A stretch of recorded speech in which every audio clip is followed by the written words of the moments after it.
Certificate ഒക്കെ മേടിക്കാൻ പോയപ്പോൾ ചില ടീച്ചേഴ്സൊക്കെ ചോദിച്ചത് ഏത് പോസ്റ്റാണ് ഇങ്ങനെയൊക്കെ ഉണ്ടോ എന്ന് അവർക്ക് തന്നെ ചിലർ ചോദിച്ചത് എന്തോ ക്ലർക്കൽ പോസ്റ്റാണ്. ആർക്കും അറിയത്തില്ല SSCക്ക് ഇങ്ങനെ പോസ്റ്റുകളുണ്ടോ. സമയമാണ് ഏറ്റവും ഇമ്പോർട്ടൻറ്റ്. നമ്മൾ ബാക്കിയുള്ളവരെക്കാട്ടി എത്രത്തോളം സ്പീഡിൽ ചെയ്യുന്നു എന്നോ 1 മണിക്കൂർ 60 മിനിറ്റ് കൊണ്ട് നമ്മൾ 100 ക്വസ്റ്റ്യൻ ചെയ്തെടുക്കണം. ഒരു ക്വസ്റ്റ്യന് 33 സെക്കൻഡേ ഉള്ളൂ. അപ്പോൾ എത്രത്തോളം സ്പീഡിൽ ചെയ്യാൻ പറ്റുമോ അത്രത്തോളം നമ്മൾ മുന്നിൽ നിൽക്കും. GST ഇൻസ്പെക്ടേഴ്സ് കുറേ പേര് ജോയിൻ ചെയ്തു. എൻ്റെ പ്രായത്തിലുള്ളവർ എന്നെക്കാട്ടി ഇളയ 22 വയസ്സ് 23 വയസ്സുള്ളവർ വരെ. കാരണം അവരൊക്കെ ഡിഗ്രി സമയത്തെ എനിക്കിപ്പോൾ 24 വയസ്സായി. പെട്ടെന്ന് തന്നെ ഒരു ജോലി ഒരു 26-27 ആവുന്നതിന് മുന്നേ തന്നെ നല്ല സെറ്റിൽഡ് ആവണമെന്നൊരു ആഗ്രഹമുണ്ട്. കാരണം ഒരുപാട് നാള് എനിക്ക് ഹയർ സ്റ്റഡീസിനോട് പോകാൻ വലിയ താല്പര്യം ഇല്ലായിരുന്നു.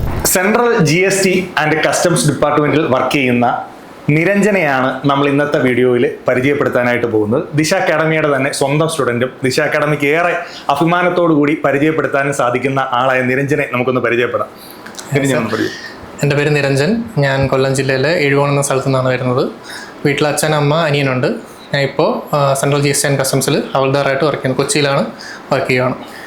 അപ്പോൾ നമ്മൾ ഇപ്പോൾ അക്കാഡമിയിൽ സ്ഥിരമായിട്ട് നമ്മൾ കാണുകയും സംസാരിക്കുകയൊക്കെ ചെയ്യുന്നത്. അപ്പോൾ ആ ഒരു മോഡിൽ നമ്മൾ സംസാരിക്കാം. കാരണം എന്താണെന്ന് ചോദിച്ചു കഴിഞ്ഞാൽ ഇപ്പോൾ നമ്മുടെ വീഡിയോ കാണുന്ന ആളുകൾക്ക് കുറച്ചുകൂടി അത് അങ്ങനെ നമ്മളിപ്പോൾ ഭയങ്കര ഫോർമലായിട്ട് സംസാരിക്കുന്നതിനേക്കാളും നല്ലത് അങ്ങനെ സംസാരിക്കുന്നതായിരിക്കും. അപ്പോൾ നിരഞ്ജൻ്റെ കാര്യങ്ങൾ, അതായത് ഇപ്പം എനിക്ക് നിരഞ്ജനെ പരിചയപ്പെടുത്താനുള്ള എങ്ങനെയാണെന്ന് ചോദിച്ചു കഴിഞ്ഞാൽ പെട്ടെന്ന് ഈ ഒരു സർവീസിലേക്ക് വന്ന ഒരാളാണ്. അതായത് BTech ഒക്കെ കഴിഞ്ഞ് 1 വർഷം മാത്രമേ പഠിക്കാൻ എടുത്തുള്ളൂ. 1 വർഷം എടുത്തായിരുന്നു ടോട്ടൽ? ഇല്ലല്ലോ, 1 വർഷം 5 മാസം. 5 മാസത്തെ ടൈം മാത്രമാണ് പഠിക്കാനായിട്ട് എടുത്തത്. പല ആളുകളും ചോദിക്കാറുണ്ട്, വീഡിയോയുടെ താഴെയൊക്കെ പല ആളുകളും ചോദിക്കാറുണ്ട്, ഇത്ര സമയം കൊണ്ട് പഠിച്ചാൽ കിട്ടുമോ, അല്ലെങ്കിൽ ഒരു 6 മാസം കൊണ്ട് പഠിച്ചാൽ കിട്ടുമോ എന്നുള്ളതിന് ഏറ്റവും നല്ല ഒരു ഉദാഹരണമാണ് നമ്മുടെ ഫ്രണ്ടിൽ ഇരിക്കുന്ന നിരഞ്ജൻ. അപ്പോൾ നിരഞ്ജൻ ദിശ അക്കാഡമിയിലേക്ക് വന്ന കാര്യങ്ങളിലൂടെ നമുക്കൊന്ന് തുടങ്ങാം. ഞാൻ ശരിക്കും SSC എക്സാംസിനെ കുറിച്ച് അറിയുന്നത് BTechന്റെ ഫൈനൽ ഇയർ പഠിക്കുമ്പോഴാണ്. അപ്പോൾ എൻ്റെ കസിൻ ബ്രദറുണ്ട്, ചേട്ടൻ എനിക്കൊരു ഇൻ്റർവ്യൂ അയച്ചു തന്നു. ഒരു മലയാളി തന്നെ CBIയിൽ ഇൻസ്പെക്ടറായിട്ടുള്ള ഒരു പുള്ളിയുടെ വീഡിയോ അയച്ചു തന്നു. അപ്പോൾ അത് കാണുമ്പോഴാണ് ഞാൻ ഇങ്ങനെ നമുക്ക് തന്നെ CBIയിലും ഇങ്ങനത്തുള്ള സെൻട്രൽ ഗവൺമെൻറ് ഡിപ്പാർട്ട്മെൻറ്റിലോട്ട് പോകാൻ പറ്റും എന്നും അതിന് ഈ CGL എന്നുള്ള SSCയെ കുറിച്ചൊന്നും എനിക്കറിയില്ല, CGL എക്സാം എന്ന് മാത്രമാണ് ഞാൻ ആ വീഡിയോ ഒന്ന് മനസ്സിലാക്കിയത്. അപ്പോൾ ഇതിനെ നോക്കിയപ്പോഴത്തേക്ക് ഞാൻ BTechന് പഠിക്കുമ്പോൾ ടെക്നിക്കലി വലിയ സൗണ്ടായിട്ടുള്ള ആളൊന്നും അല്ല. ടെക്നിക്കൽ സൈഡ് അത്യാവശ്യം ഒരു മീഡിയം റേഞ്ചിലങ്ങ് പോയിട്ടുള്ള ഒരാളാണ്. അപ്പോൾ അങ്ങനെ നോൺ ടെക്നിക്കൽ സൈഡാണ് കൂടുതലും പഠിക്കാനുള്ളത് CGL എക്സാമിന്. അപ്പോൾ സിലബസ് ഒക്കെ എടുത്ത് നോക്കിയപ്പോഴത്തേക്ക് ഓക്കെ. പിന്നെ ആ സമയത്ത് എനിക്ക് ഞാൻ വേറെ ഒന്നിനെ കുറിച്ചും ചിന്തിച്ചിട്ടില്ല, എന്ത് ചെയ്യണം, വീട്ടൊക്കെ കഴിയാറായി, ഇനി എന്ത് ചെയ്യണം എന്നുള്ള ഒരു ഓപ്ഷനൊന്നും ഇല്ലായിരുന്നു. അപ്പോൾ പോസ്റ്റുകളൊക്കെ കണ്ടപ്പോഴത്തേക്ക് കൊള്ളാം എന്ന് തോന്നി. അങ്ങനെ ഞാൻ ഇതിൻ്റെ കോച്ചിങ് സെൻറ്റേഴ്സ് ഒക്കെ നോക്കിയപ്പോഴത്തേക്ക് എനിക്ക് വീടിനോട് അടുത്ത് തന്നെ ദിശ അക്കാഡമി കൊട്ടാരക്കര കണ്ടു. ഞാൻ അങ്ങനെ വിളിച്ചു ചോദിച്ചു. അങ്ങനെ ഞാൻ ഗീതു മിസ്സിനെയാണ് പോയി കാണുന്നത്. അഡ്മിഷൻ എങ്ങനെയാണ് ക്ലാസ്സുകളെന്ന് എല്ലാം അന്വേഷിച്ചു. അപ്പോൾ തന്നെ ഞാൻ ജോയിൻ ചെയ്യാമെന്ന് തന്നെ തീരുമാനിച്ചു. 2024 ജൂണിലാണ് ഞാൻ BTech കഴിയുന്നത്. ഞാൻ ജൂണിൽ തന്നെ ജൂൺ ആദ്യം തന്നെ കഴിഞ്ഞു, എക്സാം എല്ലാം കഴിഞ്ഞു. ജൂൺ ആദ്യത്തെ ബാച്ചിൽ തന്നെ ഞാൻ ജോയിനും ചെയ്തു. അതിനുശേഷമാണ് ഞാൻ ഈ ജേണിയിലേക്ക് സ്റ്റാർട്ട് ചെയ്യുന്നത്. വന്നതിന് ശേഷമാണ് SSCക്ക് ഒരുപാട് എക്സാംസ് ഉണ്ടെന്നും എല്ലാ വർഷവും നടത്തുന്നതാണ് CGL, MDS, CHSL, JEE കുറേ എക്സാംസ് ഉണ്ടെന്നും അറിയുന്നത് ഇവിടെ വന്നതിന് ശേഷം. ഓറിയന്റേഷൻ ഡേക്ക് ശേഷം നീ ഒന്ന് സംസാരിച്ച് എനിക്കിപ്പോഴും ഓർമ്മ. അതെ, ഞാൻ സാറിൻ്റെ അടുത്ത് വന്ന് ചോദിച്ചാൽ ഇങ്ങനെയാണ്, എനിക്ക് അറിയത്തില്ല ഇതിനെക്കുറിച്ച്, ഞാൻ BTech ഇതാണ്, അപ്പോൾ എനിക്ക് പഠിക്കാൻ പറ്റുമോ, അന്ന് വിട്ടതാണ്, മാത്സ് അല്ല, അപ്പോൾ ഇത് ഓക്കെ ആണോ, ഏതൊക്കെ ബുക്ക് പഠിക്കണമെന്നൊക്കെ സാറിൻ്റെ അടുത്ത് ഞാൻ വന്ന് ചോദിച്ചാൽ എനിക്ക് ഓർമ്മയുണ്ട്. അങ്ങനെയാണ് സ്റ്റാർട്ട് ചെയ്യുന്നത് ജേണി SSCയിലോട്ടുള്ള. ഏറ്റവും സന്തോഷമുള്ള കാര്യം, ഇപ്പം അക്കാഡമിയെ സംബന്ധിച്ച് ഏറ്റവും സന്തോഷമുള്ള കാര്യം പെട്ടെന്ന് ജോലി കിട്ടി എന്നുള്ളതാണ്. കാരണം യങ്സ്റ്റേഴ്സ് ആയിട്ടുള്ള ആളുകൾക്ക് അതൊരു ഭയങ്കര ഒരു മോട്ടിവേഷനാണ്. കാരണം ഈ ഒരു BTech കഴിഞ്ഞ് പെട്ടെന്നൊരു 1 വർഷത്തിനുള്ളിൽ അല്ലെങ്കിൽ ഒരു 6 മാസത്തിനുള്ളിൽ പ്രിപ്പറേഷൻ അത് ജോലി കിട്ടി. എന്താണ് നിരഞ്ജൻ എടുത്ത എഫേർട്ട് എന്ന് പറയാം? അത് ശരിക്കും ഞാൻ കയറിയ സമയത്ത് ഫസ്റ്റ് എക്സാം എഴുതുന്നത് CHSL ആണ്. അത് കയറിയ ഒരു 2ാമത്തെ മാസം തന്നെ ഉണ്ടായിരുന്നു. അപ്പോഴാണ് എനിക്ക് ഇതിൻ്റെ ഒരു പാറ്റേണും ക്വസ്റ്റ്യൻസ് എങ്ങനെയാണ് വരുന്നതെന്നൊക്കെ മനസ്സിലായി. അപ്പോൾ ഞാൻ പിന്നീട് എങ്ങനെ പഠിക്കണം എന്നുള്ളൊരു ടീച്ചേഴ്സിൻ്റെ അടുത്തൊക്കെ ചോദിച്ചു. നിത്യാമിസ്സൊക്കെ എന്നെ ഒരുപാട് ഹെൽപ്പ് ചെയ്തിട്ടുണ്ട്. മിസ് എനിക്ക് എങ്ങനെ CGLന് ഫോക്കസ് ചെയ്യണം, ഡെയിലി എന്തൊക്കെ കംപ്ലീറ്റ് ചെയ്യണം, ഇന്ന കാര്യങ്ങൾ കംപ്ലീറ്റ് ചെയ്യണം, ഇന്ന പഠിക്കണം എന്നുള്ളൊരു സ്റ്റഡി പ്ലാൻ എനിക്ക് പറഞ്ഞു തന്നിട്ടുണ്ടായിരുന്നു. അപ്പോൾ ആ ഒരു രീതിയിൽ ഞാൻ സ്റ്റാർട്ട് ചെയ്തു. നമ്മുടെ മാത്സ്, പിന്നെ ഈവനിങ് നമ്മുടെ ക്ലാസ് കഴിഞ്ഞതിന് ശേഷം കുറച്ച് ടീച്ചേഴ്സൊക്കെ ഉള്ളപ്പോഴത്തേക്ക് ആ ഒരു രീതിയിലും കുറച്ച് ഒരു 1.5 മണിക്കൂറൊക്കെ ഞാൻ ഇരിക്കുമായിരുന്നു. GK ക്ലാസ്സൊക്കെ എനിക്ക് ഒരുപാട് നിത്യാമിസ്സിൻ്റെ നമ്മുടെ എക്സ്ട്രാ GK സെഷൻസൊക്കെ ഒരുപാട് ഹെൽപ്പ് ചെയ്തിട്ടുണ്ട്. അപ്പോൾ അങ്ങനെ തുടങ്ങിയതാണ്. അപ്പം MDSന് മാത്സും റീസണിങ്ങും ക്വാളിഫയിങ് ആയാൽ മതി. ആ സമയത്ത് ഞാൻ MDSൻ്റെ എക്സാം എനിക്ക് തോന്നുന്നു ഒരു 5 മാസം കഴിഞ്ഞ് ഒക്ടോബർ സമയത്തായിരുന്നു MDSൻ്റെ എക്സാം. അപ്പോൾ മാത്സ് ഒക്കെ പഠിച്ചു വരുന്നതേ ഉള്ളൂ, റീസണിങ് കുഴപ്പമില്ലായിരുന്നു, GKയും പഠിച്ചു വരുന്നതേ ഉള്ളൂ. അപ്പോൾ MDS എക്സാം കഴിഞ്ഞിട്ട് ഞാൻ നിത്യാംശനെ വിളിക്കുന്നത് എനിക്ക് ഇപ്പോഴും ഓർമ്മയുണ്ട്. നിത്യാംശനെ വിളിച്ചിട്ട് പറഞ്ഞു, മിസ് എനിക്ക് മിസ് പഠിപ്പിച്ചതിൽ നിന്ന് തന്നെ ഒരു 12 ക്വസ്റ്റ്യനോളം GK എനിക്ക് കിട്ടി. അത് ഭയങ്കര ഒരു ഹാപ്പി ആയിരുന്നു ക്വസ്റ്റ്യൻ കണ്ടപ്പോഴത്തേക്ക് തന്നെ. അതുകൊണ്ട് ഇംഗ്ലീഷും കുഴപ്പമില്ലാണ്ട് തന്നെ എഴുതാൻ പറ്റി. പക്ഷെ വിചാരിച്ചൊന്നുമില്ല കിട്ടുമെന്ന്. പറഞ്ഞാൽ MDSന് കേരളത്തിൽ നല്ല കട്ട് ഓഫ് കൂടുതലാണെന്നൊക്കെയാണ് ഇപ്പം കേട്ടിട്ടുള്ളതും എല്ലാം. അപ്പോൾ കിട്ടുമെന്ന് വിചാരിച്ചൊന്നുമില്ല. അങ്ങനെയാണ് MDS എക്സാം. ആ സമയത്ത് പഠിച്ചു പോയ രീതികളൊന്നും ഇത് നോർമലി തന്നെയായിരുന്നു പോയിരുന്നത്. കുറച്ച് എക്സ്ട്രാ ടൈം GKക്കും മാത്സിനും ഒക്കെ എക്സ്ട്രാ ടൈം കൊടുക്കുന്നുണ്ടായിരുന്നു. കാരണം മാത്സ് ഒക്കെ കുറച്ച് നല്ല ടൈം പഠിച്ചു വന്നതിൽ നിന്നും നല്ല മാറിയുള്ളൊരു സിലബസ് ആയതുകൊണ്ട് കുറച്ച് എഫേർട്ട് കൂടുതൽ എടുക്കണമെന്ന് തോന്നിയായിരുന്നു. അപ്പോൾ അങ്ങനത്തുള്ള ഒരു ഇത് നല്ലോണം ഹെൽപ്പ് ചെയ്തിട്ടുണ്ട് ഈ ഒരു ചെറിയ ടൈമിലുള്ള കിട്ടാൻ വേണ്ടിയിട്ടുള്ളത്. GK പിന്നെ നമ്മുടെ ഉറപ്പായിട്ടും നിത്യാംശം വലിയൊരു പാട്ട് ആയിട്ടുണ്ട്. എനിക്ക് നിരഞ്ജൻ്റെ ഒക്കെ ഒരു കേസ് എന്താണെന്ന് ചോദിച്ചു കഴിഞ്ഞാൽ, നല്ല ടൈം എഫേർട്ട് ഇട്ട് പഠിക്കാനായിട്ട് ശ്രമിക്കുന്ന ഒരാളായിരുന്നു. അതായത് നമ്മളിപ്പോൾ ഒരു നോർമലി ഒരു അക്കാഡമി വന്ന് ജോയിൻ ചെയ്ത് സീരിയസ്നെസ് ഇല്ലാതെയാണ് അവർ വരുന്നതെങ്കിൽ അതിനകത്ത് അക്കാഡമികൾക്ക് പോലും ഒന്നും ചെയ്യാൻ പറ്റില്ല. ദിശയുടെ 5 അക്കാഡമികളിലും നമുക്ക് സീരിയസ് ആയിട്ടുള്ള ഇൻപുട്ടുകളെ നമ്മൾ പ്രതീക്ഷിക്കുന്നത്. അതിന് ഏറ്റവും നല്ല ഉദാഹരണമാണ് അദ്ദേഹം. കാരണം വരുന്ന ദിവസം മുതൽ എന്ന് ജോലി കിട്ടി പോകുന്ന അന്ന് വരെ വളരെ സീരിയസ്, ഞാൻ അഭിമാനത്തോടു കൂടി പറയണം കേട്ടോ, വളരെ സീരിയസ് ആയിട്ട് പഠിക്കുന്ന ഒരു സ്റ്റുഡൻ്റ് ആയിരുന്നു നിരഞ്ജൻ. അത് വൈകുന്നേരങ്ങളിൽ ഇരുന്ന് പഠിക്കുന്നതാണെങ്കിലും ഒരു ഗ്രൂപ്പ് ക്രിയേറ്റ് ചെയ്ത് പഠിക്കുന്നതാണെങ്കിലും നല്ല ഒരു സൗഹൃദം അവിടെ അക്കാഡമിയിൽ ഉണ്ടായിരുന്നു. അതൊക്കെ ഒന്ന് പറയാമോ ആ സൗഹൃദങ്ങളും? ഇത് കഴിഞ്ഞതിന് ശേഷം ഒരു ഓണമൊക്കെ കഴിഞ്ഞതിന് ശേഷമാണ് ഒരു ആൾക്കാരുമായിട്ടൊക്കെ ഒന്ന് ഓക്കെ മിങ്കിളാവുന്നതും. പരിപാടി ഹെൽപ്പ് ചെയ്തു. പരിപാടിക്ക് കോർഡിനേറ്ററൊക്കെ ആയിട്ട് നിന്നു. നിഖിൽ ചേട്ടനൊക്കെ ആയിട്ട് കോർഡിനേറ്ററായിട്ട് നിന്നു.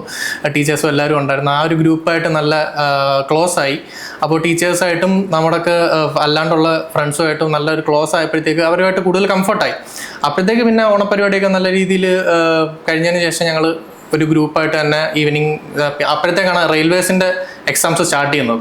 അപ്പോൾ ജെയുടെ എക്സാം വന്നു. അപ്പോൾ ജെയ്ക്ക് ഞാൻ ടെക്നിക്കലി നല്ല ഓക്കെ അല്ലാത്തതുകൊണ്ടാണ് ജെയിലോട്ട് ഫോക്കസ് ചെയ്യുന്നതിൽ എനിക്ക് വലിയ ഒരു ഇൻട്രസ്റ്റ് ഇല്ലായിരുന്നു. പക്ഷേ നിഖിൽ ചേട്ടനായാലും മിസ്സുമാരായാലും എല്ലാം പറഞ്ഞു, നോക്ക് ടയർ 1-നകത്ത് ടെക്നിക്കലൊന്നും ഇല്ലല്ലോ, അപ്പോൾ അതിന് തന്നെ പഠിച്ചു പോകാമെന്ന് പറഞ്ഞു. അപ്പോൾ കുറേ ഇപ്പോൾ മാത്സ് ഒക്കെ ഞാൻ പറഞ്ഞില്ലേ, എനിക്ക് കുറച്ച് പാടായിരുന്നുകൊണ്ട് മാത്സ് ഞാൻ ടൈം എടുത്തായിരുന്നു വന്നത്. അപ്പോൾ ബാക്കിയുള്ളതിന് ആ ഈവനിങ് ഞങ്ങളൊരു എക്സാമിനോട് അടുക്കുമ്പോഴത്തേക്ക് ഒരു 8:30 വരെയൊക്കെ നൈറ്റ് ഇരുന്ന് പഠിക്കുമായിരുന്നു. ഞങ്ങൾ ഒരു 8, 9, 10 പേരോളം ഉണ്ട്. ടീച്ചേഴ്സും സ്റ്റുഡൻസും എല്ലാവരും ഇരുന്ന് പഠിക്കുക. അപ്പോൾ ഓരോ ദിവസവും ഇന്ന സമയത്ത് കറണ്ട് അഫയേഴ്സിൻ്റെ ഒരു ടോപ്പിക്ക് നോക്കാം, ഇത്ര സമയം GK, ഇത്ര സമയം സയൻസ് നോക്കാം എന്നുള്ള രീതിക്കായിരുന്നു ആ സമയത്ത് പഠിക്കുന്നത്. അത് നല്ല രീതിക്ക് ഹെൽപ്പ് ചെയ്തിട്ടുണ്ട്.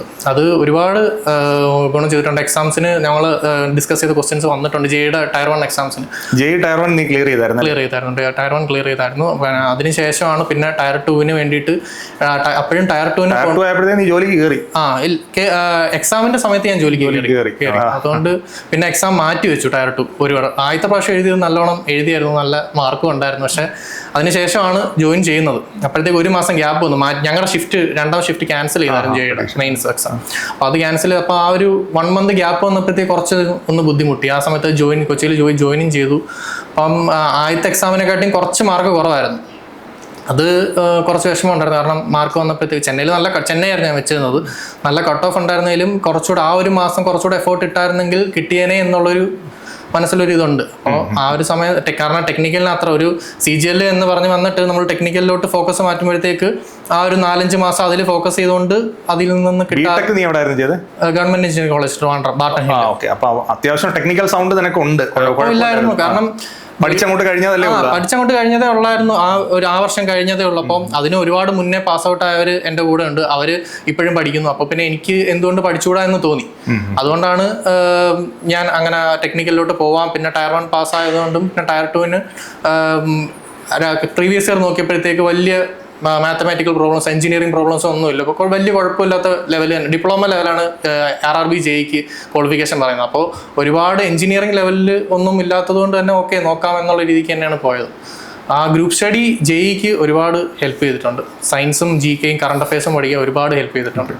ഈ SSC RRB തന്നെ മതി എന്ന് തീരുമാനിക്കാനുണ്ടായ കാര്യം എന്താണ്? കാരണം നീ തന്നെ പറഞ്ഞു ബിടെക്കിനൊന്നും ആളുകൾക്ക് അറിയത്തില്ലായിരുന്നു. കോളേജുകളിൽ തന്നെ സ്റ്റാഫ് സെലക്ഷനെ കുറിച്ച് കുറെ പേർക്ക്, ടീച്ചേഴ്സിന് പോലും അറിയത്തില്ലായിരുന്നു. ഞാൻ ഇത് ജോലി കിട്ടിയതിന് ഒരു സർട്ടിഫിക്കറ്റ് ഒക്കെ മേടിക്കാൻ പോയപ്പോൾ ചില ടീച്ചേഴ്സൊക്കെ ചോദിച്ചത് ഏത് പോസ്റ്റാണ്, ഇങ്ങനെയൊക്കെ ഉണ്ടോ എന്ന്. അവർക്ക് തന്നെ ചിലർ ചോദിച്ചത് എന്തോ ക്ലർക്കൽ പോസ്റ്റാണ്. ആർക്കും അറിയത്തില്ല SSCക്ക് ഇങ്ങനെ പോസ്റ്റുകളുണ്ടോ എന്നൊന്നും ആർക്കും അറിയത്തില്ല കേരളത്തിൽ ഇത്രയും. ഈവൻ എൻ്റെ ഇപ്പോൾ പിന്നെയും കുറച്ച് പേർക്ക്, എൻ്റെ ജൂനിയേഴ്സ് തന്നെ ഒരുപാട് പേര് എൻ്റെ അടുത്ത് ചോദിച്ചിട്ടുണ്ട് എവിടെയാണ് കോച്ചിങ്ങിന് പോയത്, എങ്ങനെയാണ് പഠിക്കുന്നത്, ഏതൊക്കെ എക്സാം ഉണ്ട് എന്നൊക്കെ പഠിച്ചാൽ കിട്ടും, ഒരു വർഷം പഠിച്ചാൽ കിട്ടുമോ എന്നൊക്കെ ഒരുപാട് പേര് പിന്നീട് ഇപ്പം എൻ്റെ ഇപ്പൊ പാസ് ഔട്ട് ആവുന്ന ജൂനിയേഴ്സ് ഒരുപാട് പേര് ചോദിച്ചിട്ടുണ്ട്. അപ്പം ഇപ്പൊ പതിയെ അറിഞ്ഞു വരുന്നേ ഉള്ളൂ. നമ്മൾ 2019 ദിശ സ്റ്റാർട്ട് ചെയ്യുന്ന സമയത്ത് കേരളത്തിൽ പ്രത്യേകിച്ച് നമ്മൾ ഇതിന്റെ ഒരു അവയർനെസ് ആയിരുന്നു ഭയങ്കരമായിട്ട് ചെയ്യാനായിട്ട് ശ്രമിച്ചത്.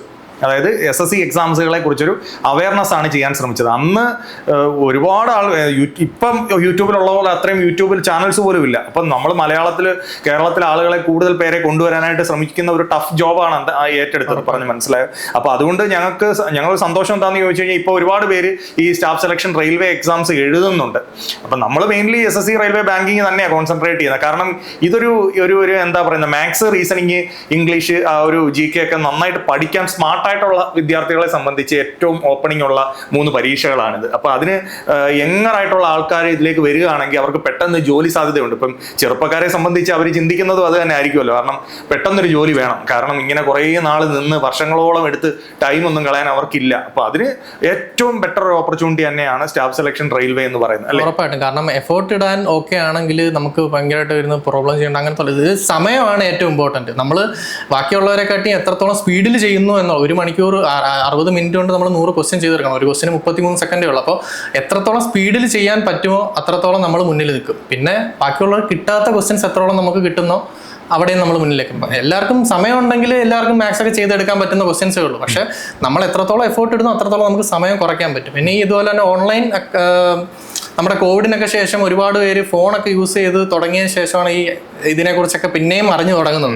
ഞാൻ പറഞ്ഞ പോലെ തന്നെ നേരത്തെ പറഞ്ഞ പോലെ ഒരു യൂട്യൂബ് വീഡിയോ കണ്ടിട്ടാണ് ഇങ്ങനെ ഒരു എക്സാം ഉണ്ട് എന്നറിയുന്നതും അത് വന്നതിന് ശേഷമാണ് ഇതിന് ഇത്രയും എക്സാംസ് ഉണ്ടെന്ന് എല്ലാ വർഷവും വിളിക്കുന്നുണ്ട് എന്നൊക്കെ അറിഞ്ഞത്. അപ്പോൾ ഇപ്പം എഞ്ചിനീയറിംഗിന് പഠിച്ചിട്ടാലും ഓപ്പർച്യൂണിറ്റീസ് ഉണ്ടെങ്കിലും അതിൽ എത്താൻ നല്ല എഫേർട്ട് ഉണ്ട് ഒരുപാട്. പിന്നെ പ്ലേസ്മെന്റ്സ് കൂടുതലും IT, ഞാൻ ഇലക്ട്രിക്കൽ ആൻഡ് ഇലക്ട്രോണിക്സ് എഞ്ചിനീയറിംഗ് ആയിരുന്നു. പക്ഷെ കൂടുതലും ഞങ്ങൾക്ക് വന്നിട്ടുള്ള പ്ലേസ്മെന്റ്സ് ആയാലും IT ഫീൽഡിലുള്ള പ്ലേസ്മെന്റ്, പ്രൈവറ്റ് ജോബിലോട്ട് പോണ്ട എന്നുള്ളൊരു ഇത് മൈൻഡിലുണ്ടായിരുന്നു. അതുകൊണ്ട് തന്നെ ആ പ്രൈവറ്റ് സെക്ടർ, IT സെക്ടർ ആ ഒരു ഫീൽഡിലോട്ട് വലിയ താല്പര്യമില്ലായിരുന്നു. അപ്പോൾ അങ്ങനെ ഇരുന്നപ്പോഴാണ് ഞാൻ ഈ ഒരു ഇതിനെക്കുറിച്ച് അറിയുന്നത്. അപ്പോൾ ഇത് തന്നെ മനസ്സിൽ ഉറപ്പിച്ചിട്ട് CGL തന്നെ ഫിക്സ് ചെയ്ത് മുന്നോട്ട് പോകാമെന്ന് വിചാരിച്ചു. നീ കൊച്ചിയിൽ ജോയിൻ ചെയ്തപ്പോൾ നിനക്ക് കുറെ കാര്യങ്ങൾ നിനക്ക് അവിടെ ചെന്നപ്പോൾ എക്സ്പീരിയൻസ് ചെയ്യാൻ പറ്റി, അതൊക്കെ ഒന്ന് പറയാമോ? ഉറപ്പായിട്ട്. ഞാൻ അവിടെ ചെന്നതിന് ശേഷമാണ് ഈ നമ്മുടെ CGLനകത്ത് ഒരുപാട് CGL GST ഇൻസ്പെക്ടേഴ്സ് കുറെ പേര് ജോയിൻ ചെയ്തു. എൻ്റെ പ്രായത്തിലുള്ളവർ, എന്നെക്കാട്ടി ഇളയ 22 വയസ്സ് 23 വയസ്സുള്ളവർ വരെ.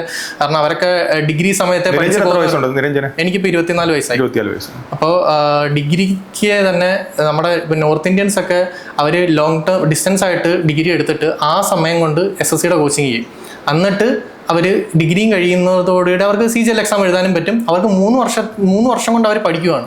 നമ്മൾ ഈ ഡിഗ്രിയൊക്കെ കഴിഞ്ഞ് ചിലപ്പോൾ മാസ്റ്റേഴ്സും ഒക്കെ കഴിഞ്ഞിട്ടായിരിക്കും ജോലിയെക്കുറിച്ച് ആലോചിക്കുന്നത്. അവർ +2 ഒക്കെ കഴിയുമ്പോഴേ ആ ഒരു രീതിയിലാണ്. അവിടെ ഞാൻ ഹെഡ് ക്വാർട്ടേഴ്സിലാണ് വർക്ക് ചെയ്യുന്നത്. അതുകൊണ്ട് തന്നെ എല്ലാ സ്റ്റേറ്റിൽ നിന്നും ആൾക്കാരുണ്ട്.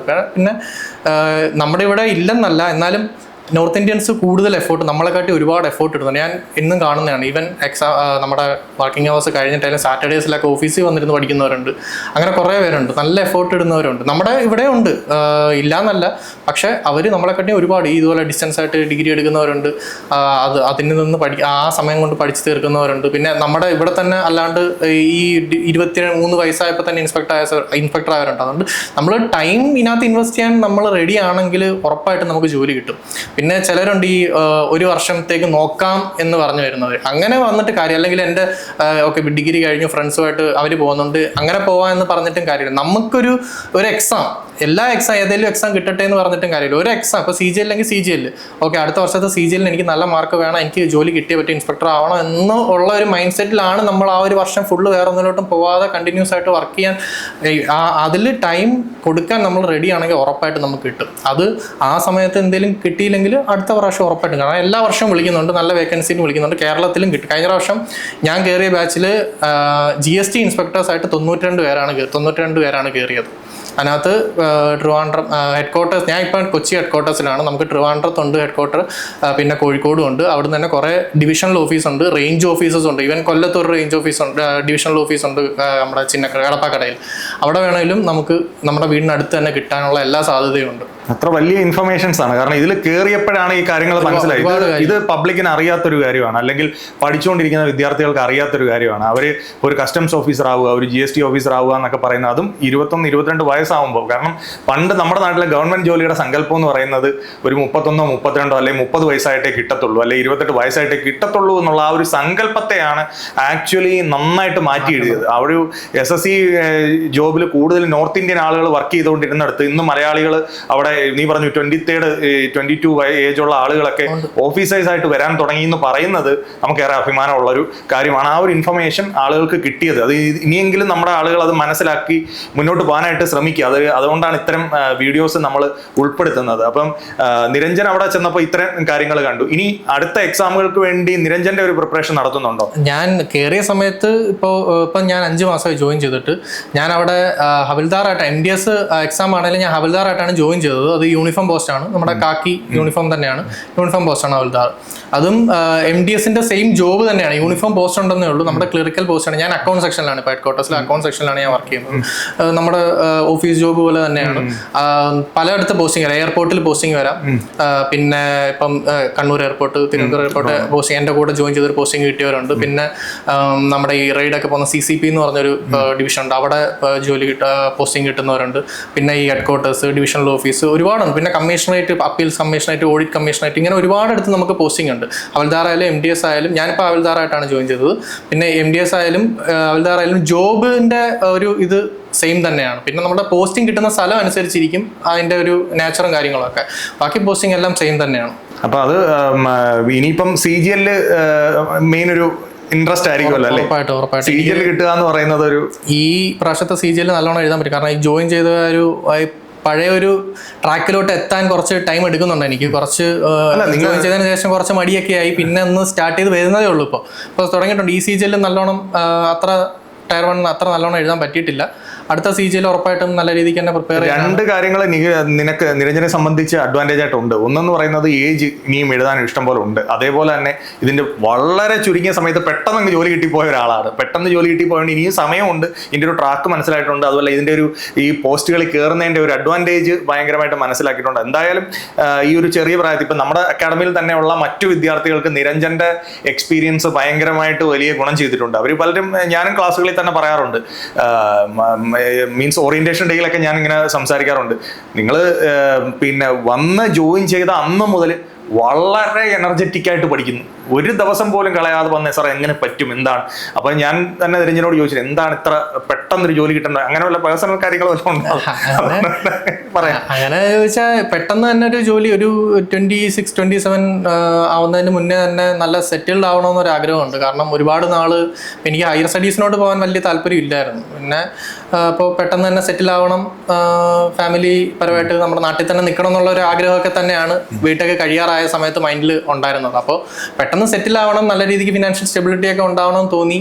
ഗവൺമെന്റ് ജോബുമാണ്, സെൻട്രൽ ഗവൺമെന്റിൽ തന്നെയാണ് എന്നുള്ള ഇത് തോന്നിയപ്പോഴത്തേക്ക് പെട്ടെന്ന് ആ ഒരു മൈൻഡ് സെറ്റ് ഉണ്ടായതുകൊണ്ടാണ് പെട്ടെന്ന് തന്നെ ഇതിനകത്തോട്ട് SSCയിലോട്ട് വന്നത്. തീർച്ചയായിട്ടും ആ ചിന്ത പെട്ടെന്ന് തന്നെ സാധിച്ചെടുക്കാനും പറ്റിയല്ലോ. അപ്പം പുതുതായിട്ട് ഇപ്പോൾ ഒരു സ്റ്റാഫ് സെലക്ഷൻ അല്ലെങ്കിൽ റെയിൽവേ പോലെ അല്ലെങ്കിൽ ബാങ്കിങ് എക്സാമുകൾക്ക് നോക്കാനായിട്ട് ആഗ്രഹിക്കുന്നവർക്ക് നിഖിലിന്റെ നിരഞ്ജൻ നിങ്ങൾ ഒരുമിച്ച് പോയി ഇതായതുകൊണ്ട് പറയുകയാണ്, നിരഞ്ജന്റെ സൈഡിൽ നിന്ന് കൊടുക്കാൻ പറ്റുന്ന ഒരു സജഷൻസ് എന്തൊക്കെ? ഇപ്പം ഓരോരുത്തരും ഓരോ രീതിയിലുള്ളവരായിരിക്കും, എങ്കിലും കോമൺ ആയിട്ട് നമ്മൾ എന്തൊക്കെ കാര്യങ്ങൾ ശ്രദ്ധിച്ചാൽ പറ്റും എന്നൊന്ന് പറയാം. ഞാൻ ഓൾറെഡി പറഞ്ഞ പോലെ തന്നെ നമ്മൾ ഒരു ഫോക്കസ് ഉണ്ടായിരിക്കണം. ഒരു ഇപ്പം CGL ആണെങ്കിൽ CGL ഫോക്കസ് ചെയ്ത് അതിന് ടൈം നമ്മൾ കൊടുക്കാൻ റെഡി ആണെങ്കിൽ ഉറപ്പായിട്ട് നമുക്ക് കിട്ടിയിരിക്കും. പിന്നെ ഒരു ലക്ക് ഫാക്ടറൊക്കെ ഉണ്ട്. ഇപ്പം എനിക്ക് തന്നെ MDSൽ ഇപ്പം ഞാൻ ചിലപ്പോൾ ഈ പ്രാവശ്യത്തെ MDS എഴുതിയായിരുന്നു എനിക്ക് ചിലപ്പോൾ GK കഴിഞ്ഞ പ്രാവശ്യം അത്രയും കിട്ടിയ പോലെ ഇപ്രാവശ്യം കിട്ടണമെന്നില്ല. കാരണം നമ്മൾ ഹാർഡ് വർക്ക് ചെയ്യുന്നതനുസരിച്ച് നമ്മൾ ലക്ക് ഫാക്ടറും കൂടും. എന്നാലും ആ ഒരു ലക്ക് ഫാക്ടർ ഉണ്ടെങ്കിലേ തീർച്ചയായിട്ടും നമുക്ക് കിട്ടത്തുള്ളൂ. അതുകൊണ്ട് ഇപ്പോൾ നമ്മൾ ഒരു വർഷം കൊണ്ട് കിട്ടിയില്ല എന്ന് വിചാരിച്ച് നിർത്തിപ്പോയി കഴിഞ്ഞാൽ ചിലപ്പോൾ നമ്മൾ തൊട്ടടുത്ത എക്സാം എഴുതുമ്പോഴേക്കും നമുക്ക് കിട്ടുന്നത്. അതുകൊണ്ട് ആ ഒരു പകുതി വെച്ച് നിർത്തി പോകുന്ന ഒരു മൈൻഡ് സെറ്റിൽ നമ്മൾ വന്നു കഴിഞ്ഞാൽ നമുക്കൊരു ഫോക്കസ് ഉണ്ടെങ്കിൽ അത് കിട്ടുന്നത് വരെ നമ്മൾ അതിനകത്ത് ടൈം കൊടുക്കാനും നമ്മുടെ എഫോർട്ട് ഇടാനും റെഡി ആണെങ്കിൽ തീർച്ചയായിട്ടും കിട്ടും. അതുകൊണ്ട് അത് കിട്ടുന്നത് വരെ നമ്മൾ പ്രയത്നിച്ചുകൊണ്ടിരിക്കുക. ഉറപ്പായിട്ടും നമുക്കത് ഉറപ്പായിട്ടും എത്തിയിരിക്കും. ഈ പർട്ടിക്കുലർ ആയിട്ട് ഏതെങ്കിലും ടെക്സ്റ്റ് ബുക്കുകൾ അങ്ങനെ വല്ലതും വെച്ച് പഠിച്ചിട്ടുണ്ടോ? അതേപോലെ തന്നെ മോക്ക് ടെസ്റ്റുകൾ എഴുതിയിട്ടുണ്ടോ? ഈ രണ്ട് കാര്യങ്ങളൊന്ന് പറയാം. ടെക്സ്റ്റ് ബുക്കിന്റെ മോക്ക് ടെസ്റ്റ് തന്നെയായിരുന്നു കൂടുതലും എടുത്തിരുന്നത്. പിന്നെ നമ്മുടെ അവിടുത്തെ ദിശയിലെ തന്നെ എക്സാംസും കാര്യങ്ങളും തന്നെയാണ് കൂടുതൽ. അല്ലാണ്ട് എക്സ്ട്രാ ടെസ്റ്റുകളൊന്നും അങ്ങനെ ടെക്സ്റ്റ് ബുക്കിന്റെ മോക്ക് ടെസ്റ്റുകൾ എടുത്തിട്ടുണ്ട്.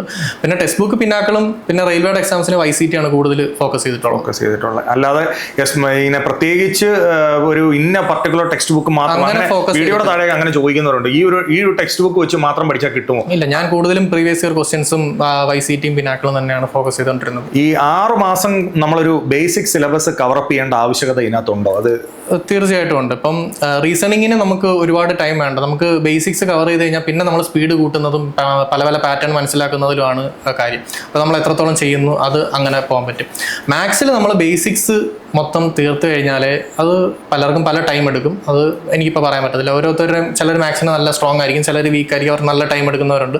അപ്പോൾ മാത്സിൻ്റെ ബേസിക്സ് ഒക്കെ ഓക്കെ ആക്കി കഴിഞ്ഞാൽ ഇതുപോലെ തന്നെ നമ്മൾ എത്രത്തോളം വർക്ക് ചെയ്യുന്നു, പുതിയ പുതിയ ക്വസ്റ്റ്യൻസ് അല്ലെങ്കിൽ ഇപ്പോൾ തന്നെ TCS മാറി എഡ്യൂക്കേറ്റ് ആയി. ഇപ്പോൾ മാത്സിൻ്റെ ചില എക്സാംസിന് മാത്സിൻ്റെ മാറ്റി. പക്ഷേ ഇപ്രാവശ്യം CGL അവർ കൂടുതൽ ഇംഗ്ലീഷിനകത്താണ് കൂടുതൽ മാറ്റങ്ങൾ വരുത്തിയിട്ടുള്ളത്. മാത്സ് വലിയ കുഴപ്പമില്ലായിരുന്നു തന്നെയാണ് എല്ലാവരും പറഞ്ഞത്. അപ്പോൾ മാത്സ് ബേസിക്സ് എല്ലാം ഓക്കെ ആക്കി കഴിഞ്ഞ് കഴിഞ്ഞാൽ പിന്നീട് നമ്മൾ എത്രത്തോളം ടൈം കൊടുക്കുന്നു അനുസരിച്ചിരിക്കും. പിന്നെ GK ഒരുപാട് വാസ്റ്റ് ആയിട്ടുള്ള ഇതാണ്ട് പ്രീവിയസ് ഇയർ നോക്കി പാറ്റേൺ മനസ്സിലാക്കി പഠിക്കുക എന്നുള്ളത് ഇമ്പോർട്ടൻ്റ് ആണ്. അപ്പോൾ അതൊരു ഒന്നെങ്കിൽ ഒരു പ്രോപ്പർ ഗൈഡൻസ് വേണം. നമ്മൾ GK ഒരു പാറ്റേൺ എങ്ങനെ വേണം. നമുക്കിപ്പം GK കടൽ പോലെ കിടക്കുകയാണ്. അപ്പോൾ ചുമ്മാ കിടന്ന് പഠിക്കാൻ പറ്റത്തില്ല. അപ്പോൾ പ്രീവിയസ് ഇയറിലെ ഒരു 4-5 വർഷത്തെ അല്ലെങ്കിൽ 6-7 വർഷത്തെ പാറ്റേൺ മനസ്സിലാക്കി ഓരോ ടോപ്പിക്കിനെ കവർ ചെയ്ത് പോകുന്നതായിരിക്കും GK എന്നുള്ളത്. പിന്നെ ഇംഗ്ലീഷ് നമ്മൾ ഗ്രാമർ കാര്യങ്ങൾ പഠിക്കുക. എനിക്ക് ഇംഗ്ലീഷിൽ വലിയ പ്രശ്നം വന്നിട്ടില്ല, കാരണം ഒരു ബേസ് ഉണ്ടായിരുന്നുകൊണ്ട് വലിയ കുഴപ്പം വന്നിട്ടില്ല. ഇംഗ്ലീഷും ക്വസ്റ്റ്യൻസ് മോക്ക് ടെസ്റ്റുകൾ എടുക്കാറേ ഉള്ളായിരുന്നു. ഓക്കെ, അപ്പോൾ ഒരു ബേസിക് കവറപ്പ് ചെയ്ത് കഴിഞ്ഞാൽ ബാക്കി ഈ പറയുന്ന നമ്മൾ ആക്റ്റീവായിട്ട് നിൽക്കുക. ഞാൻ നിങ്ങളുടെ ഗ്രൂപ്പിൽ കണ്ടിട്ടുള്ള ഏറ്റവും വലിയൊരു ഗുണം എന്താണെന്ന് ചോദിച്ചു കഴിഞ്ഞാൽ നിങ്ങൾ ആക്റ്റീവായിരുന്നു. നിങ്ങളുടെ ഗ്രൂപ്പ് നല്ല ആക്റ്റീവായിരുന്നു. ആ ഒരു എനർജി നിങ്ങൾ എല്ലാ പ്രോഗ്രാമുകളിൽ ആക്റ്റീവായിരുന്നു. ഇപ്പോൾ ടൂറുകളൊക്കെ പ്ലാൻ ചെയ്തു പോകും. നിങ്ങളങ്ങനെ ജോലി കിട്ടുന്നിടം വരെയും ആ ഒരു ആക്റ്റീവായിട്ട് നിന്ന് ആ ഒരു സക്സസ് അച്ചീവ് ചെയ്യാനായിട്ട് ശ്രമിച്ചു എന്നുള്ളത് വളരെ പോസിറ്റീവായിട്ടുള്ളൊരു കാര്യമാണ്. അക്കാഡമിയെ സംബന്ധിച്ചും എനിക്ക് പറയാനുള്ളത് അത് തന്നെ. കാരണം ഇനിയും വരാനിരിക്കുന്ന, ഇനിയും ജോയിൻ ചെയ്ത് പഠിക്കാൻ ആഗ്രഹിക്കുന്ന ഒരു എനർജിയിൽ കൂടെ നിൽക്കണം. എനർജിയിൽ നിങ്ങൾ ഒരു ഗ്രൂപ്പായിട്ട് നിന്ന് പഠിച്ചെങ്കിൽ മാത്രം. അതിനാണ് നമ്മൾ ഈ ഓണപരിപാടികൾ, ടൂറുകൾ, എപ്പോഴും നമ്മൾ പഠിക്കുക എന്നുള്ളത്. നമുക്ക് മൈൻഡ് ഇടയ്ക്കൊന്ന് റിലാക്സ് ചെയ്യണം. ഞങ്ങൾ ഇപ്പോൾ ഈവനിങ് ഇപ്പോൾ 8 മണി വരെയൊക്കെ ഇരിക്കുമെന്ന് പറഞ്ഞു. അപ്പോഴായാലും നമ്മളൊരു 6 മണി തൊട്ട് ഒരു 6:30 വരെ നമ്മൾ പുറത്ത് പോയി ഒന്ന് കോഫിയൊക്കെ കുടിച്ച് ഒന്ന് റിലാക്സ്ഡ് ആയിട്ടാണ് പിന്നെ വന്നിരുന്ന് നമ്മൾ സ്റ്റാർട്ട് ചെയ്യുന്നത്. അത് ഒരുപാട് ഇപ്പം പലരും നമ്മൾ കുറച്ച് നേരം റിലാക്സ് ചെയ്യാറുണ്ട്, കാര്യങ്ങൾ പറയാറുണ്ട്. ഫുൾ ടൈം ഇരുന്ന് പഠിച്ചു കഴിഞ്ഞാൽ നമുക്കൊന്നും പറ്റത്തൊന്നുമില്ല. പലരും പല മൈൻഡ് സെറ്റിലുള്ളവരാണ്. അപ്പോൾ ചിലർക്ക് ബ്രേക്ക് വേണം, ചിലരിപ്പോൾ അതുകൊണ്ട് ആ ഒരു റിലാക്സേഷൻ ടൈം ഉറപ്പായിട്ടും കൊടുത്തിട്ടുണ്ട്. ആ ഒരു രീതി തന്നെയാണ് നമ്മളിരുന്ന് പഠിക്കുന്നത്. അത് ആ ഗ്രൂപ്പ് നല്ല രീതിക്ക് ഹെൽപ്പ് ചെയ്തിട്ടുണ്ട്. അപ്പം നിരഞ്ജന്റെ നമുക്ക് വീട്ടിലെ കാര്യങ്ങളൊക്കെ അതുകൂടെ ഒന്ന് പറഞ്ഞായിരുന്നെങ്കിൽ നല്ലതായിരുന്നു. കാരണം ഇപ്പോൾ അച്ഛനും അമ്മയും അങ്ങനെയുള്ള അനിയനെ അതിൻ്റെയൊക്കെ എന്ത് ചെയ്യുന്നു, അങ്ങനെയുള്ള കാര്യങ്ങളൊക്കെ ഒന്ന്. വീട്ടിൽ അച്ഛനും അമ്മയും അനിയനും ഞാനുമാണ് ഉള്ളത്. അച്ഛൻ ഇലക്ട്രിക്കൽ കോൺട്രാക്ടറാണ്, ഇലക്ട്രിക്കൽ വർക്ക്സ് ഒക്കെ ചെയ്യും. പിന്നെ അമ്മ ഇവിടെ കൊട്ടാരക്കര തന്നെ ഇൻഡസ് മോട്ടോഴ്സിൽ കസ്റ്റമർ കെയർ മാനേജറായിട്ട് വർക്ക് ചെയ്യുന്നു. അനിയൻ ഇപ്പോൾ physical education, bachelor of physical education 3rd year ആണ്. കാര്യവട്ടം സായിഡ് അണ്ടറിലുള്ള LNCP എന്ന് പറഞ്ഞ കോളേജിൽ 3rd ഇയർ പഠിക്കുകയാണ്. വീട്ടുകാരുടെ ഒരു സപ്പോർട്ട് എത്രത്തോളം ഉണ്ടായിരുന്നു ഇത്തരം എക്സാമിന് പ്രിപ്പയർ ചെയ്യാൻ? വീട്ടുകാർ നല്ല സപ്പോർട്ട് തന്നെയായിരുന്നു. കാരണം അവരങ്ങനെ എൻ്റെ ഒരു ഇഷ്ടം എന്താണോ അത് ആ ഒരു രീതി തന്നെയാണ് അവർ നല്ല എല്ലാത്തിനും സപ്പോർട്ട് ചെയ്യും. ഇപ്പം ഞാൻ എൻ്റെ അടുത്ത് അങ്ങനെ ചോദിക്കാറൊന്നുമില്ല, അവിടെ പോയാൽ പോരെ, ഇവിടെ പോയാൽ പോരെ, അല്ലെങ്കിൽ ഇന്ന സാധനം എടുക്കുക, ഇന്ന ജോലിക്ക് പോകുക, അങ്ങനെയൊന്നും ഉറപ്പാണ്. ഞാൻ എടുക്കുന്ന തീരുമാനം എനിക്ക് ഓക്കെ ആണെങ്കിലും നല്ല രീതിക്ക് പോകാൻ പറ്റുമെന്നുള്ള ഇതുണ്ടെങ്കിൽ അവർ നല്ല രീതിക്ക് എന്നെ സപ്പോർട്ട് ചെയ്തിട്ടുണ്ട്.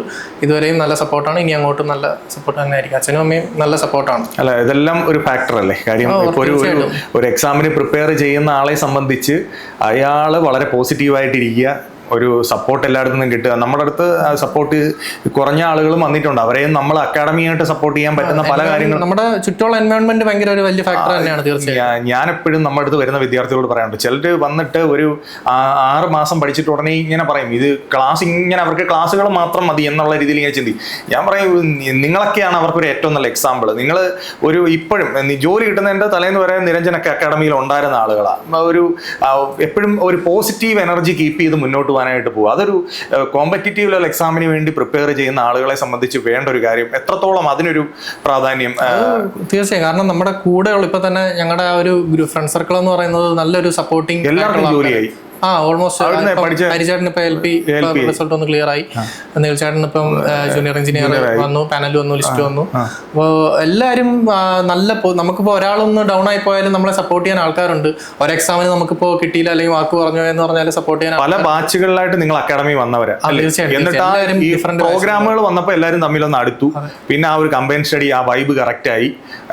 അതൊക്കെ ഭയങ്കരമായിട്ട് ഈ ഈവനിങ് ഒക്കെ ഇരിക്കുന്നതായാലും ഭയങ്കര നമ്മൾ ടയർഡാവും. അപ്പോൾ നമ്മളിപ്പോൾ ഒറ്റയ്ക്കാണെങ്കിൽ നമുക്ക് ചിലപ്പം എല്ലാവർക്കും പറ്റണമെന്നില്ല, ചിലപ്പോൾ പറ്റുന്നവർ കാണും. പക്ഷെ നമ്മൾ ഇപ്പോൾ ഒരു 3 മണിക്കൂർ 4 മണിക്കൂറൊക്കെ കണ്ടിന്യൂസ് ആയിട്ട് ഇരിക്കുക എന്ന് പറഞ്ഞാൽ നമുക്ക് ടയറിംഗ് ആയിട്ടുള്ള കാര്യമാണ്. അപ്പോൾ നമുക്ക് ആ ഒരു കൂടെയുള്ള ആൾക്കാരും നമുക്ക് ഇടയ്ക്ക് കുറച്ച് റിലാക്സിങ് ആയിട്ടുള്ള ടൈം കിട്ടുമ്പോഴും നമ്മൾ അവരോട് സംസാരിക്കുമ്പോഴും പിന്നെ നമ്മൾ കുറച്ച് ക്വിസും നമ്മൾ പഠിച്ച കാര്യങ്ങൾ അവരുടെ അടുത്ത് ഡിസ്കസ് ചെയ്യുക. അവർ അക്കാഡമിയിലെ ക്വിസിൽ നീയും ഇതുണ്ടായിരുന്നല്ലോ അല്ലേ? ക്വിസ് ഒരുപാട് ഹെൽപ്പ് ചെയ്തിട്ടുണ്ട് നമുക്ക്. ക്വിസ് ഇപ്പോൾ ഞാൻ കയറിയ സമയത്ത് തന്നെ ക്വിസുകൾ വന്നിട്ടുണ്ട്. അപ്പോൾ ഞാൻ ചോദിക്കുന്നു ഈ ദിവസത്തിൻ്റെ അടുത്തൊക്കെ മിസ്സേ ഞാൻ ഇപ്പോൾ വന്നേ ഉള്ളൂ, ഞാൻ ഒന്നും പഠിച്ചിട്ടില്ല, പിന്നെ എങ്ങനെ നമ്മൾ പാർട്ടിസിപ്പേറ്റ് ചെയ്യുന്നത്? കുഴപ്പമില്ല, ടോപ്പിക്ക് തന്നിട്ടല്ലേ, അപ്പോൾ നിങ്ങൾ ആ ടോപ്പിക്ക് കവർ ചെയ്തു. അപ്പോൾ പക്ഷെ അത് ഒരുപാട് ഹെൽപ്പ് ചെയ്തിട്ടുണ്ട് നമുക്ക്.